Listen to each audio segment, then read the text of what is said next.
Você já deve ter reparado, caso você tenha assistido um desses seriados que mostram a vida de adolescentes nos Estados Unidos, na Inglaterra, fora do Brasil em geral, como a escola é diferente nos países de primeiro mundo. Como a escola, o high school, né, o ensino médio, é diferente para estes alunos, para estes jovens que moram em outros países.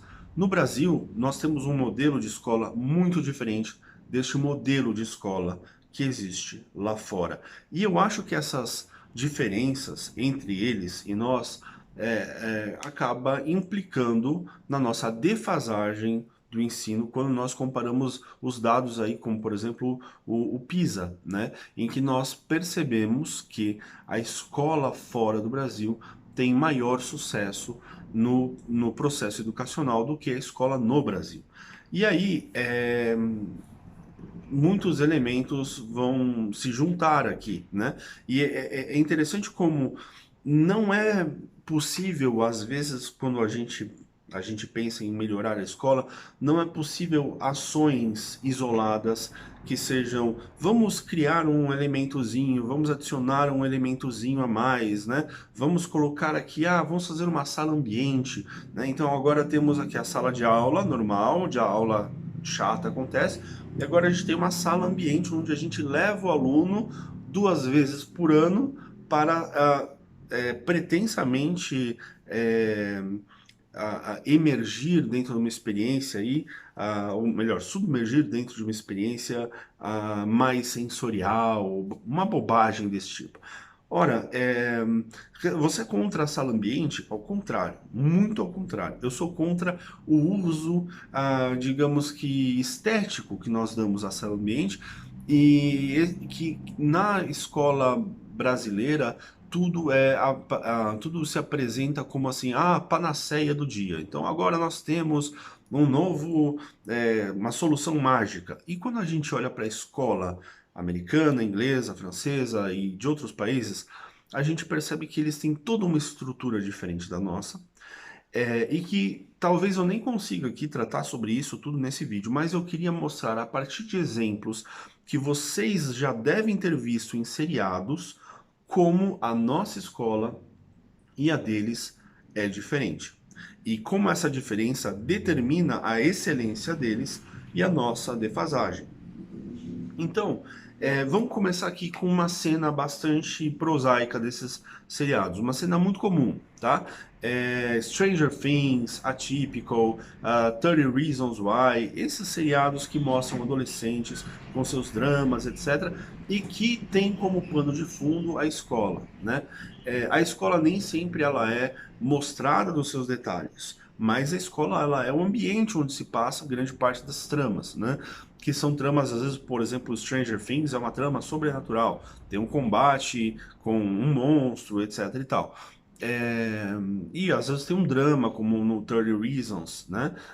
Onde você tem a 30 Reasons, a menina, aquela. Eu esqueci o nome dela agora. Faz tempo que eu vi esse seriado, que ela vai se suicidar e existem 13 motivos para ela ter se suicidado.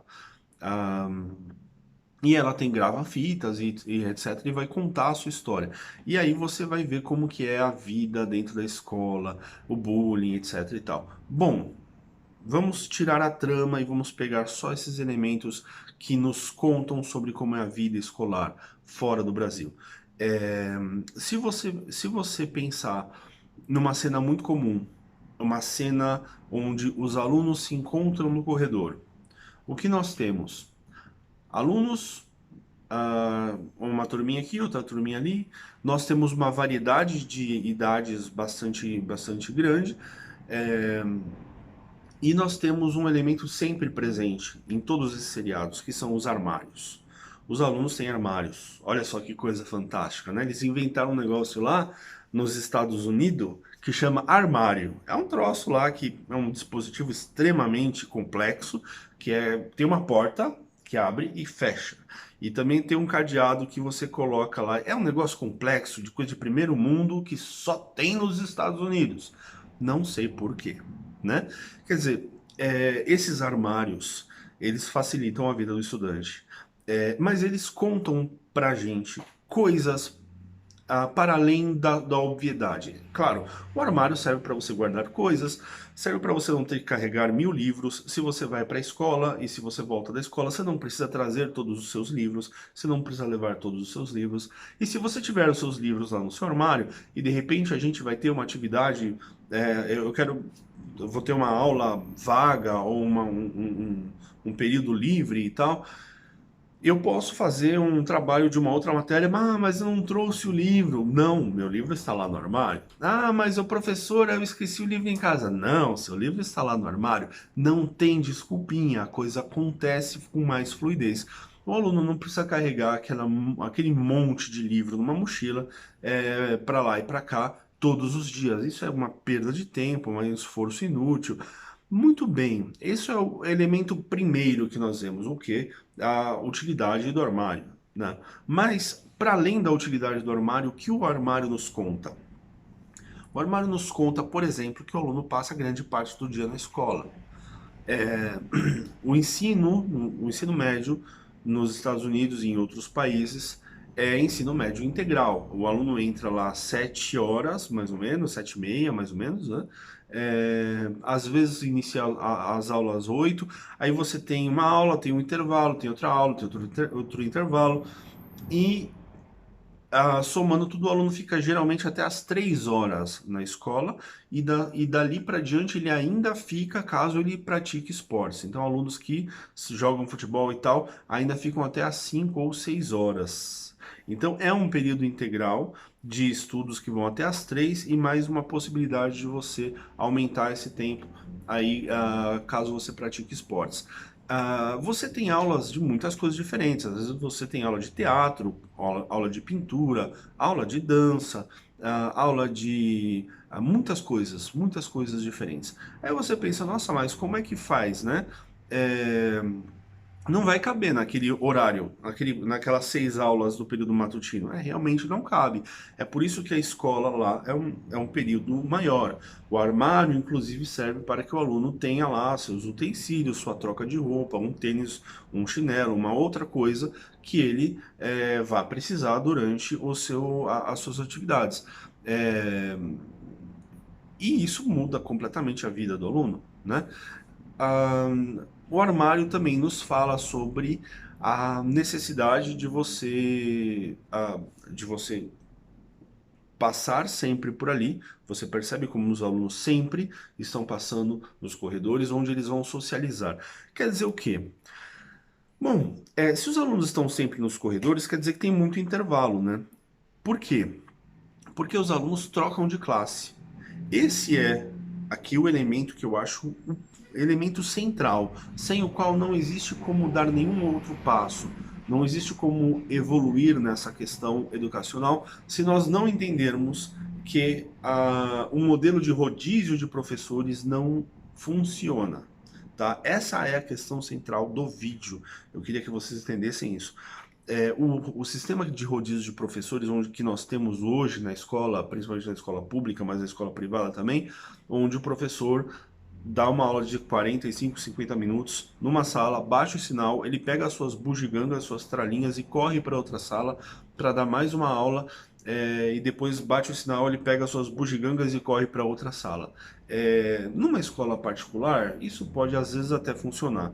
Numa escola pública, funciona, mas com muitas deficiências, claro, né? Mas na escola pública isso piora muito, porque na escola pública às vezes o aluno não tem livro, então o professor precisa providenciar o livro para o aluno, um livro que ele vai carregar, um livro que ele vai até a sala de material pegar o livro da escola para cada aluno, então tem 30 alunos numa sala, mais ou menos, ele vai pegar 30 livros dessa sala e vai carregar consigo. Então, vamos supor que ele tem aí no período matutino, no primeiro período, uma aula no sexto, no sétimo e no oitavo ano. Ou no primeiro, segundo, terceiro colegial, sei lá. Ele vai ter que carregar. Se ele for um bom professor, ele quer que os seus alunos tenham acesso aos livros, ele quer dar uma aula fantástica, ele vai ter que carregar algo em torno de 90 livros. E ninguém vai fazer isso, né? Todos os dias, durante quanto? 40 anos? Quantos anos agora que eles querem que a gente trabalhe para se aposentar? Não dá. Não é, é impossível uma pessoa fazer isso, né? E, assim, primeiro que 90 livros nem eu consigo carregar.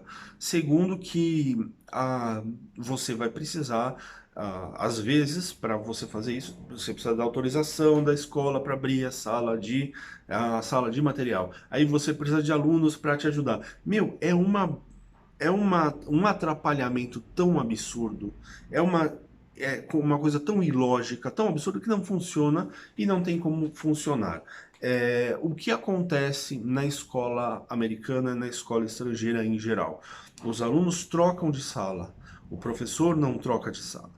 O professor tem a sua sala, uma sala permanente, e os alunos vão trocando de sala conforme a sua grade no seu currículo, né, que ele precisa seguir. Então, os alunos dos Estados Unidos têm 4 matérias básicas propedêuticas no ensino médio, né? É o ensino de língua inglesa, a matemática, história americana e ciências, né? Ciências aqui é como uma espécie de alfabetização científica, ou seja, é um ensino muito mais universalista, muito mais propedêutico, certo?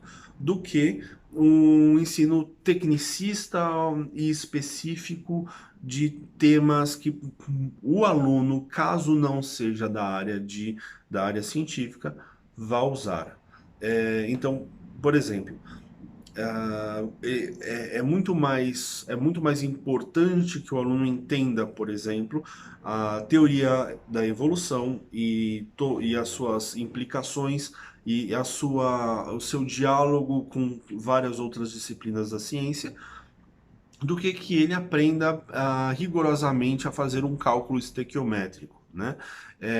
Que é algo que apenas um químico vai usar. Quer dizer, nenhuma dona de casa vai usar um cálculo estequiométrico para saber como preparar um bolo, né? Claro. Mas, de repente, uma dona de casa pode se beneficiar da compreensão das plantas, caso ela tenha uma horta, da compreensão de como funcionam a reprodução de como funciona a reprodução das plantas e como classificar as plantas, etc. e tal. E tudo isso vai ter implicações práticas. O ensino, ele tem que ser, evidentemente, um ensino que tenha implicações práticas na vida, né? Então, se você não vai ser um químico, não adianta, não tem por que você estudar cálculo estequiométrico, você está ocupando a sua cabeça com um negócio que você nunca vai usar. Diferente de questões, por exemplo, da matemática, que você fala, eu nunca vou usar, e você não sabe, mas você está usando, certo? São questões diferentes. Cálculo estequiométrico e outros assuntos da química, às vezes inclusive da física, você jamais vai usar. Mas matemática você usa o tempo todo, mesmo que não seja com números. O raciocínio matemático é usado muitas vezes no argumento, na argumentação lógica. Então, quem estudou teoria de conjuntos tem aqui a teoria de conjuntos lá atrás, né, no ensino fundamental, vai ter uma capacidade maior de raciocínio lógico do que pessoas que não estudaram, o que eu acho um absurdo que existam pessoas que não estudaram teoria de conjunto, mas parece que existe, né? E parece que algumas formas de currículo aí que mais atuais que apareceram é, não supõem, não propõem o ensino desse tema. Bom, voltando para a questão da sala, na escola americana e estrangeira em geral, os alunos estão na sala do professor que vai ensinar a matéria X. A matéria, por exemplo, História Americana. Então o professor está lá ensinando História Americana. Na sua sala é a sala do professor. E é uma sala permanente. E depois que bate o sinal, os alunos pegam as coisas e saem. Você deve se lembrar aqui de cenas, por exemplo, em seriados, em que você vai ver o professor ensinando, bate o sinal, os alunos saem e o professor continua na sala. Por quê? Porque aquela sala é dele, né? Ele é o, tem enormes benefícios, tá? Tem enormes benefícios. Uma sala permanente, ela permite uma maior segurança e ela permite uma otimização do tempo. Então, o professor ele não precisa ficar carregando bugigangas para lá e para cá. As coisas já estão na sala. Então, por exemplo, o professor ele não precisa passar a mesma lição na lousa a cada sala que ele entra. Então, se ele tem várias aulas do sexto, várias aulas do sétimo, várias aulas no terceiro colegial, ele não precisa entrar e escrever uma lousa inteira, apagar, toca o sinal, ele vai para outra sala, escreve a mesmíssima lousa inteira, apaga, etc e tal. Quer dizer, esse é um esforço de repetição mecânica que numa sala permanente não é necessário. O professor pode, sabendo que vai ter aula com várias turmas do mesmo ano, ele pode simplesmente passar a lição na sua lousa e no momento de mudança da aula, a lição já está lá. O aluno entra, o professor fala, por favor, copiem a lousa, enquanto eu faço a chamada, enquanto eu vou corrigir provas, ou seja, você otimiza o tempo. O professor não fica reproduzindo um trabalho mecânico idiota, que é uma simples perda de recurso, né? Ah, então, assim, temos aqui essa otimização do tempo e temos o aumento da segurança, porque se o professor é responsável pela sala, o último aluno que sai, o professor fecha a porta. Né? Os alunos saem com o seu material, eles não deixam o material na sala. Por exemplo, no Brasil, no intervalo, o que ocorre? Os alunos saem da sala e deixam o seu material na sala. Né? E eles não sabem quem é a última pessoa a sair e eles não sabem quem é a primeira pessoa a entrar. E durante o intervalo, né, tudo isso é gerido pela escola. Então a escola bate as portas, tranca as portas e depois abre todas as portas de novo na hora que os alunos vão voltar do intervalo. Nesse ínterim aí pode acontecer muitas coisas, né? Pode acontecer de um aluno ser roubado, de, sei lá, mil coisas podem acontecer e geralmente acontecem, né?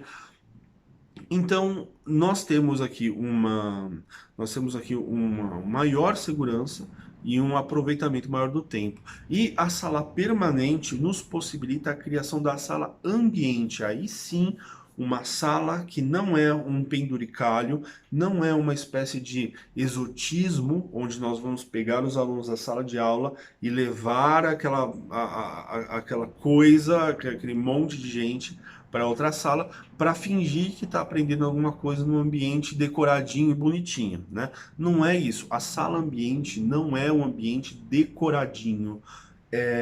Do ponto de vista para agradar apenas. Ela pode agradar, é evidente que de repente um professor de uma sala de literatura pode ter quadros de escritores e aqueles quadros podem ser quadros esteticamente bonitos, né? Sei lá, fala, olha que legal, esse aqui é o escritor fulano, é muito importante para nossa língua, para nossa literatura.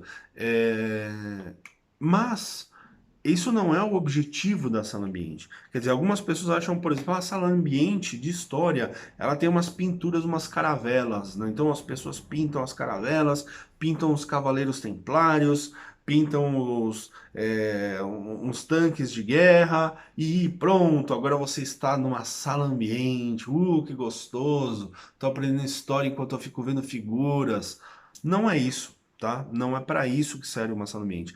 A sala ambiente serve para você ter ali um acervo de mecanismos educativos, um acervo de mecanismos que vão aprimorar a experiência do aluno e auxiliar o professor no que tange ao seu ensino. Então, por exemplo, uma sala de história é bom que tenha mapas. Né? Um mapa faz muita diferença para o ensino de história. Então, o professor pode ter um globo terrestre, olha que coisa fantástica. Já pensou aquela coisinha redondinha assim?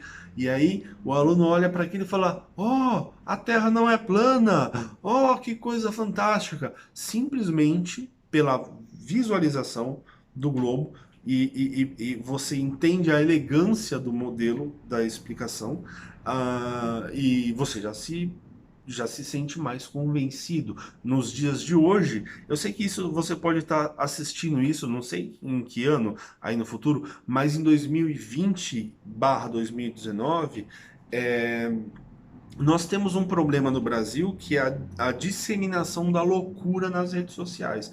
E uma das loucuras, entre várias que aparecem aí, uma das loucuras é a loucura do terraplanismo. As pessoas hoje acreditam que a Terra é plana. Em pleno século XXI. Eu sei, pode parecer loucura. Caso nós tenhamos resolvido esse problema daqui a uns anos, saiba, esse problema tem tudo a ver com a nossa situação política que vivemos no Brasil hoje, certo? Tem tudo a ver com a nossa realidade hoje e com digamos assim, com a ascensão dos idiotas como classe falante. Os idiotas se tornaram falantes e pensantes, é uma coisa fantástica. É, então nós temos aí elementos que podem ajudar o professor, tá? Para a especialização do espaço. Então você pode ter mapas, você pode ter um globo, você pode ter um data show. Às vezes o data show é da escola, às vezes o data show pode ser do professor. O professor que tem a sala permanente, uma sala ambiente, ele pode se sentir muito mais seguro de levar o seu data show, porque é ali que vai ficar. Ele não vai ficar carregando de um lado para o outro, entendeu? É, E evidentemente a sala ambiente ela tem um ambiente que convida o aluno ao conhecimento, né?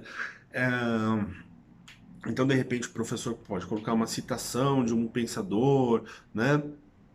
Pode colocar frases que têm a ver com o ensino daquilo que se estuda ali, né?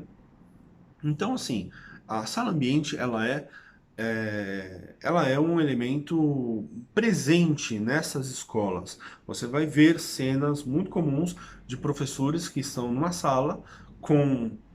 Aqui é bom lembrar disso. As salas de aula fora do Brasil têm poucos alunos. Eu sempre conto quando posso nos feriados e eu raramente, para não dizer nunca, né? De repente pode ter deixado passar, mas eu nunca vi uma sala de aula com mais de 20 alunos.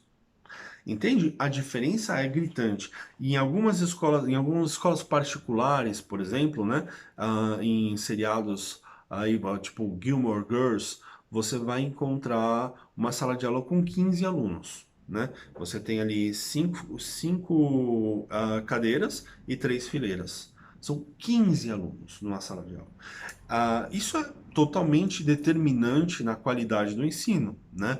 A redução do número de alunos na sala de aula. Outro o fator aí, fatores que você vai encontrar, nesse vídeo não é legal a gente tratar disso, mas nas escolas de excelência aí no primeiro mundo, principalmente na Finlândia, você vai perceber que existe um ratio, uma proporção de professor-aluno, onde você tem, digamos que, é, mais professores por aluno. Então, por exemplo, na escola brasileira você vai ter, sei lá, um professor a cada 30 alunos. Na escola finlandesa vai ter um professor a cada 10 alunos. Isso significa, o professor também dá 20 horas aula por semana, né, lá fora, e aqui no Brasil o professor dá 32 aulas, 32 aulas por semana para começar. Se ele conseguir, ele dá mais. E o que acontece com esse professor? Ele se torna uma espécie de robô mecânico, né, reprodutível, que se importa unicamente com a reprodutibilidade mecânica do conhecimento e ele não se aprimora, ele não estuda, ele não melhora, ele se mantém. Então, o professor se torna um robozinho, tá? Se ele é um professor de uma matéria que você, conhecendo aquilo, você já conheceu tudo, então, por exemplo, sei lá, matemática, você sabe fazer as contas, você sabe todos os assuntos dentro da matemática, qualquer conta nova que você vier, você não precisa ficar estudando, realmente, né? É claro que eu estou falando aqui de cabeça, de repente eu posso estar errado, mas você não precisa ficar se aprimorando muito em questões que você não vai ensinar. Agora, por exemplo, no ensino de história, história é uma disciplina que nunca termina, que você sempre aprende coisas novas. Você sempre tem elementos novos para inserir no debate. Então, de repente, você lê um livro novo sobre um tema que você sabe tudo e você descobriu um monte de coisa nova que você não sabia. Porque não tem fim. História é um estudo que não tem fim. Então, professores bons de história são professores que nunca param de estudar, né? É, e aí, eu diria que isso vale para todas as matérias, mas em muitas matérias, digamos que você tem uma redução dos benefícios, talvez, dos estudos posteriores, né?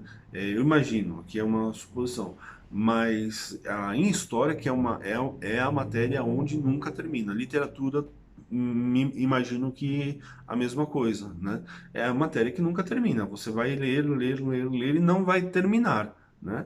Ahn, então, é, essas salas ambientes, elas são determinantes aí na escola, na escola estrangeira e na escola americana, principalmente, tá? E aí o que acontece? Quando você tem uma sala permanente nesse sentido, para que ela funcione, você precisa ter um rodízio de alunos. Os alunos não podem ficar na mesma sala e trocar professores, porque senão não é uma sala ambiente, certo? Não é uma sala permanente.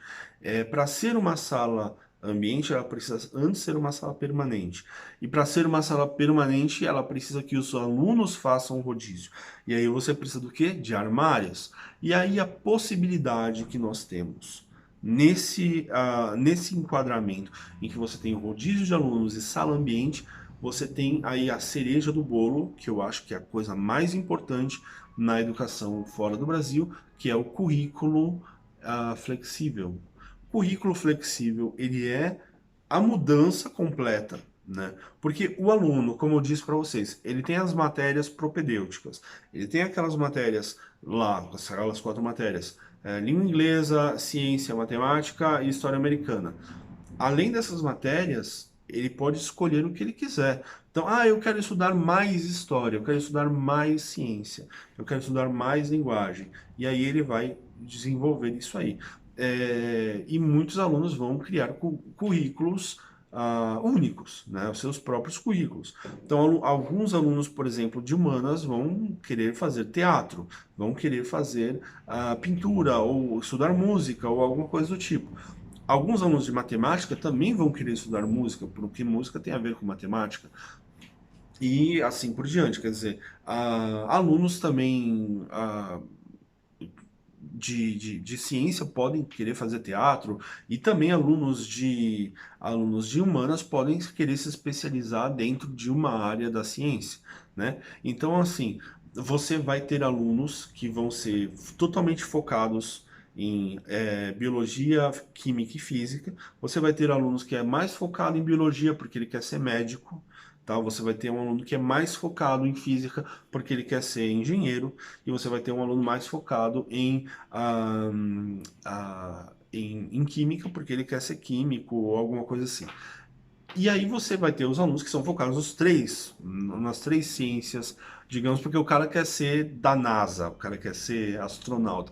Aqui no Brasil a gente tenta ensinar isso para aluno comum, o aluno que ele não tem interesse nem vocação para aprender essas coisas. Não faz sentido. É muito mais importante que você ensine para um aluno, por exemplo, hoje no ensino médio, matérias que tem, por exemplo, na escola americana, como a culinária e nutrição. Culinária e nutrição. Por quê? Porque hoje em dia você precisa cada vez mais de pessoas que saibam cozinhar seu próprio alimento. Porque nós temos cada vez famílias menores, famílias que às vezes não são mais é, é, famílias que têm pai e mãe, você tem só um pai, você tem só uma mãe, você é uma pessoa morando sozinha, E evidentemente que você saber cozinhar é determinante na qualidade de vida que você vai ter, né? Assim como jardinagem é um assunto interessante, assim como reparos domésticos, marcenaria, ou mecânica de autos que existe em algumas escolas, né? E para pessoas que são mais contemplativas, xadrez, filosofia, astronomia, porque essas coisas existem lá fora. Essas matérias existem, as pessoas fazem essas coisas, mas aí é claro, não dá para você criar isso aqui com lei mágica, né? No Brasil a gente fala assim, a partir de agora todas as escolas terão ensino de astronomia. Nossos alunos serão os melhores do mundo. Não, porque para você ensinar astronomia, você precisa de um astrônomo ou de um astrônomo amador. Uma pessoa que seja, digamos assim, meramente capacitada dentro de uma área da ciência e que tenha um interesse por astronomia e tenha o conhecimento desse estudo e possa passar. Ou seja, o ensino de astronomia está está restrito à disponibilidade de cérebros que conheçam o assunto.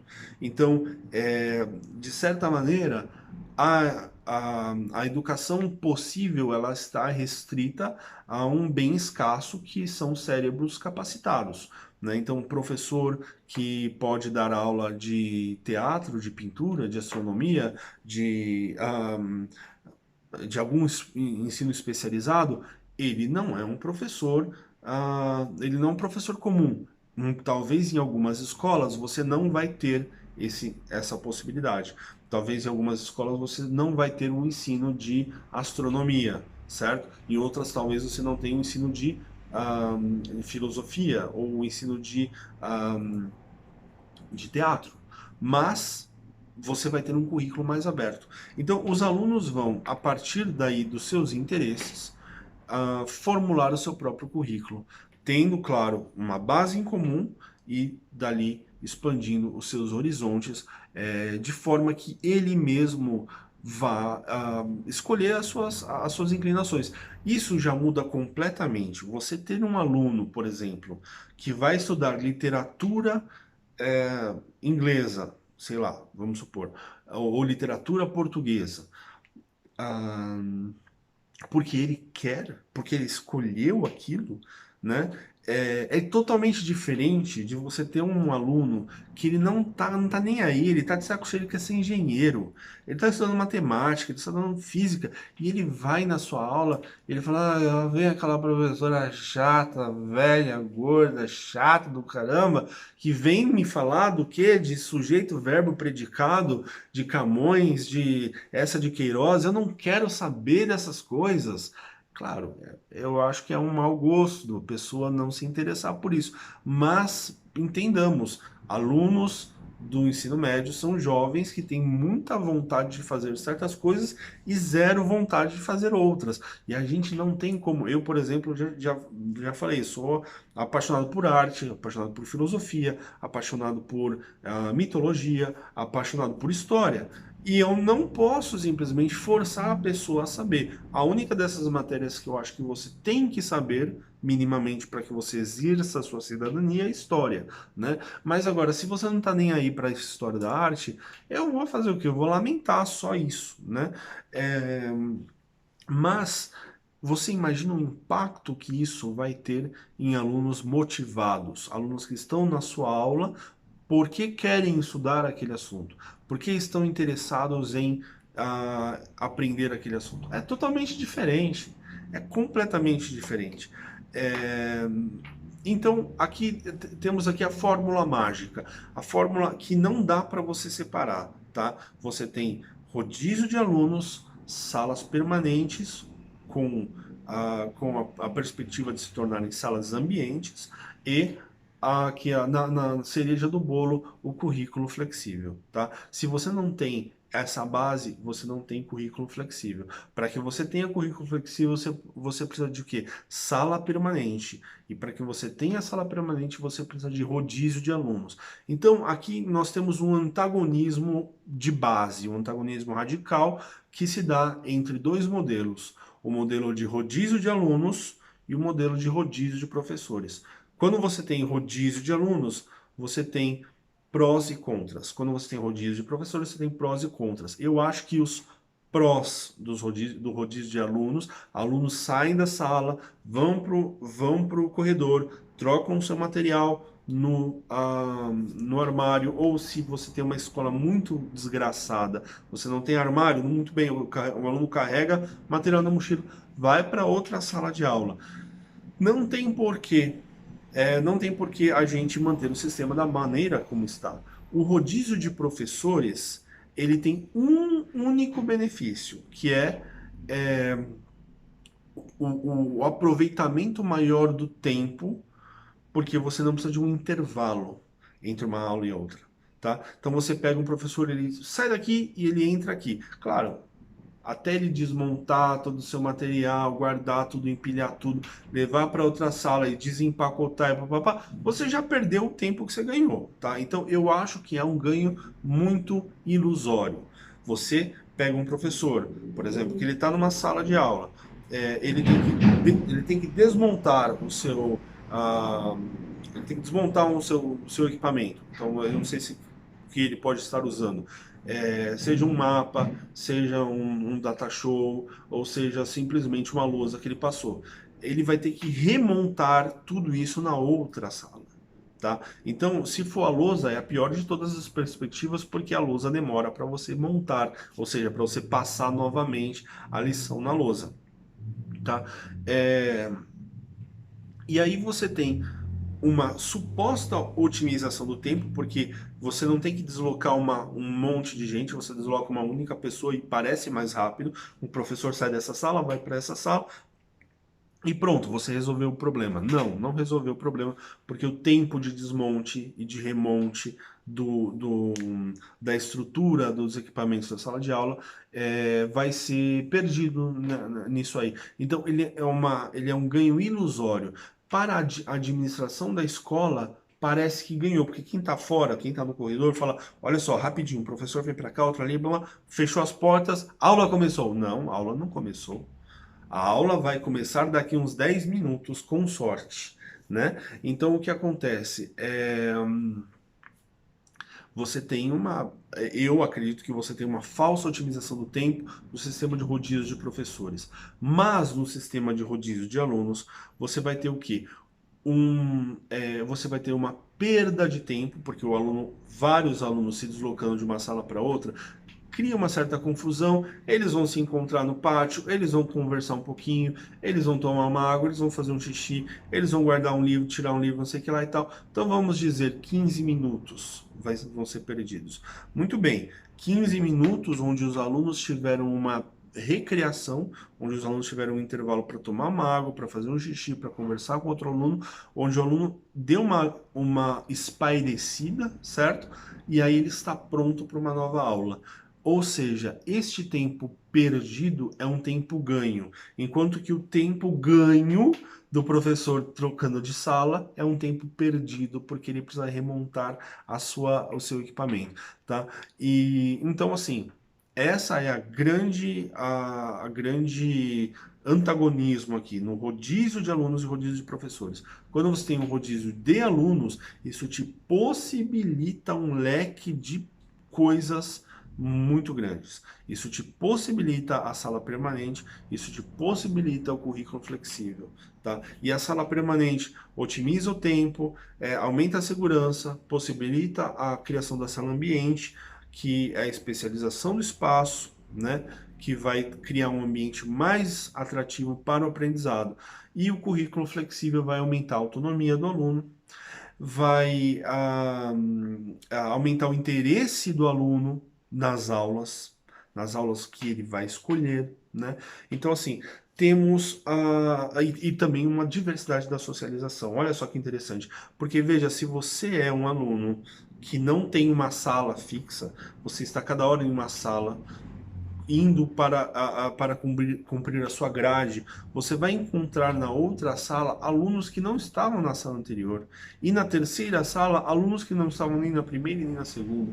E às vezes vai reencontrar na quarta aula alunos que estavam na primeira ou na segunda. E fala: oh, você também está aqui na minha aula sei lá, de alguma coisa? Sim, estou aqui também, pá, pá, pá. Então, temos o quê? Uma diversidade da socialização. Aumenta o número de pessoas com quem os alunos têm contato, inclusive aqui de faixa etária diferente. Por quê? Porque nada impede que um aluno que está no último ano do colegial esteja cursando junto com um aluno que está no primeiro ano do colegial uma disciplina específica. Então, de repente, o aluno fala, no último ano ele falou, nossa, me interessei por fazer uma aula de teatro. E aí ele vai entrar lá no aluno, junto com o aluno do primeiro ano, então ele é um aluno mais velho, outro é um aluno mais novo, e isso vai criar uma maior socialização dos alunos, né? Então temos aqui, eu acho que um leque amplo de vantagens no ensino de currículo flexível que depende da sala permanente, que depende do rodízio de alunos. E quando você pensa num sistema tal como temos, né, de currículo engessado, você tem com o rodízio de professores, correndo de cá para lá, de lá para cá, com o aumento da improdutividade, da perda de tempo, na repetição do esforço inútil, né, na dificuldade logística de ficar levando coisas para lá e para cá, por exemplo, caso seja equipamento caro ou caso seja uma pilha de livros, né, você tem um currículo engessado que diminui o interesse do aluno, né, e você tem, você tem um elemento muito interessante que é o seguinte, na escola com currículo engessado e rodízio de professores, o professor é um invasor na sala do aluno. O aluno está lá no seu ambiente tranquilo, ele só está querendo curtir. E aí entra um invasor, que é o professor, que vai tentar enfiar ali naquele espaço alguma coisa que não lhe pertence, que não lhe é natural, que não foi feito para ele, que é, de repente, o ensino de a matéria X, de matemática, né? Então o cara tá lá de boa, trocando ideia, de repente entra o professor, agora vocês vão aprender matemática. Ô professor, você vem aqui agora me ensinar matemática, eu quero descansar, etc e tal. Agora, quando o aluno entra na sala do professor, ele já entra, opa, aqui é o lugar onde a gente aprende matemática. Olha aqui, ó, temos aqui todos aqui uma fórmula do cosseno, não sei o que lá, da trigonometria. Ih, é aqui que é a geometria, do triângulo isósceles, escaleno, equilátero. Caramba, é aqui que eu vou aprender matemática, entendeu?